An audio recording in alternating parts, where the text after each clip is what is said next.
केंद्र शासनाकडून चांदीच्या आयातीवर नव्याने आता निर्बंध लादण्यात आलेले आहे। त्यामुळे देशामध्ये सुवर्णनगरी म्हणून ओळख असलेल्या जळगावच्या सराफ बाजारावर या गोष्टीचा काय परिणाम होणार आहे यावर बोलण्यासाठी आपल्या सोबत सराफ व्यावसायिक आहेत। दादा काय सांगणार? काही दिवसांपूर्वी सोन्या चांदीवर आयात शुल्क वाढवलं, 15% आयात शुल्क वाढवलं, आता पुन्हा चांदीच्या आयातीवर जे निर्बंध होते ते वाढवण्यात आलेले। याचा नेमका कसा परिणाम होणार आहे आपल्या व्यवसायावर किंवा जळगावच्या मार्केटवर? आता सोन्या चांदीची इम्पोर्ट ड्युटी होती ही पहिलेच 6% 15% केली होती, पण इंडियन रुपीला अजून स्ट्रॉंग करण्यासाठी इम्पोर्ट्स कमी व्हायला पाहिजे या स्टेप्सला पाहून गव्हर्नमेंटने चांदीवरती अजून निर्बंध आणलेले। आता प्रत्येक इम्पोर्टला एक स्पेशल परमिशन लागेल, सिल्वर मिक्स्ड अलॉयला पण एक स्पेशल परमिशन लागेल। कुठेतरी हे इम्पोर्टला कंट्रोल करण्यासाठी हे सगळे निर्बंध आणलेले आहे। तर याचा इफेक्ट जो आहे आपल्या मार्केटवरती तो या प्रकारे पडेल की जेव्हा जसं जसं इम्पोर्ट चांदीचा जो कमी होईल हळूहळू, तर जो स्टॉक्स आहे, इन्व्हेंटरी आहे, ही जशी जशी कमी होईल तशी चांदीचा जो आहे चांदीचा तुटवडा येईल। ज्वेलरी मार्केट म्हणा की इंडस्ट्रियल यूजमध्ये म्हणा, तर चांदीचं शॉर्टेज भविष्यात याची शक्यता आहे। आणि तो शॉर्टेज आल्यावर ऑफकोर्स मागच्या वेळेस जे भाव शॉर्टेजमुळे जे वाढले होते त्याप्रमाणे यावेळेसही शॉर्टेजमुळे चांदीचे भाव वाढायची शक्यता आहे। जर दादा आपण जर विचार केला तर जळगावचं मार्केट देशातलं मोठं मार्केट आहे। आता चांदीची जी आयात होते समजा, तर आपल्या जळगावच्या मार्केटमध्ये किती रुपयांची, किती कोटींची उलाढाल ही आयात केली जात असेल असं वाटतं तुम्हाला? एक अंदाज काय सांगताय? आता चांदीचा आपण विचार केला तर 50% चांदी ही मोडची चांदी ही वापरली जाते। मोडची चांदी दुकानावर लोक घेता, मग ती रिसायकल करता, ती रिसायकल करून त्याच्या परत बार्स बनता।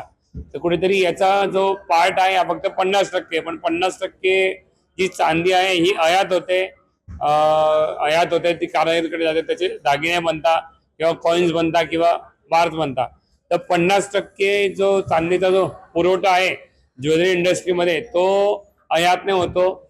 सोबतच इंडस्ट्रियल यूजचा तर 70% पुरवठा आयातने होतो। ऑफकोर्स निर्बंध अजून कडक झालेले आहे, याच्यात इंडियन रुपीचा फायदा तर आहेच, पण चांदीचं शॉर्टेज याची शक्यता आहे। याच्यामुळे 99.9% जे शुद्ध चांदी आहे त्याच आयातीवर जो आहे या ठिकाणी निर्बंध लावण्यात आलेले आहे। आणि ती जी चांदी आहे, शुद्ध चांदी म्हणतो आपण, तिचा आपल्या मार्केटमध्ये किती प्रमाणात वापर होतो? जसं तुम्ही आता सांगितलं की 50%पेक्षा जास्त चांदी ही आपल्याला आयात करावीच लागते।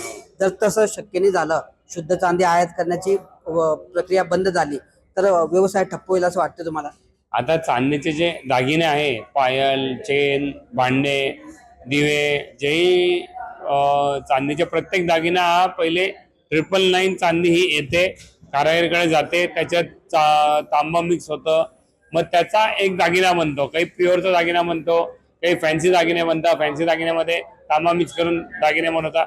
कुठेतरी जर चांदी आलीच नाही तर पूर्ण इंडस्ट्रीवरती याचा इफेक्ट पडेल। आणि 99.9चं सिल्वर जे आहे इंडस्ट्रियल यूजला तर प्युअर सिल्वर लागतं, तर इंडस्ट्रियल यूजवरती त्याचा फरक पडेल आणि ज्वेलरी मार्केटवरती त्याचा फरक पडेल।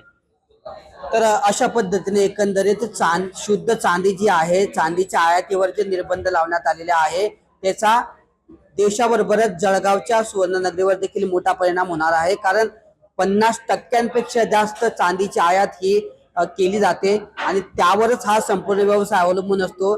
दागिन्यांची जडणघडण असेल किंवा इंडस्ट्रियल यूज असतो, हा पूर्ण शुद्ध चांदीवरच अवलंबून असतो। मात्र आयात या निर्बंधांमुळे जी आहे ती आयात कुठेतरी ठप्प होऊन या ठिकाणी चांदीचा तुटवडा जाणवेल आणि भविष्यामध्ये पुन्हा चांदीचे दर जे आहेत वाढण्याची शक्यता या ठिकाणी सराफ व्यावसायिकांनी व्यक्त केली आहे। मात्र चांदीवर केंद्र सरकारने जे निर्बंध लावलेले आहेत त्याचा मोठा परिणाम हा आगामी काळामध्ये जळगावच्या सुवर्णनगरीवर पाहायला मिळणार आहे। किशोर पाटील, TV9 मराठी, जळगाव।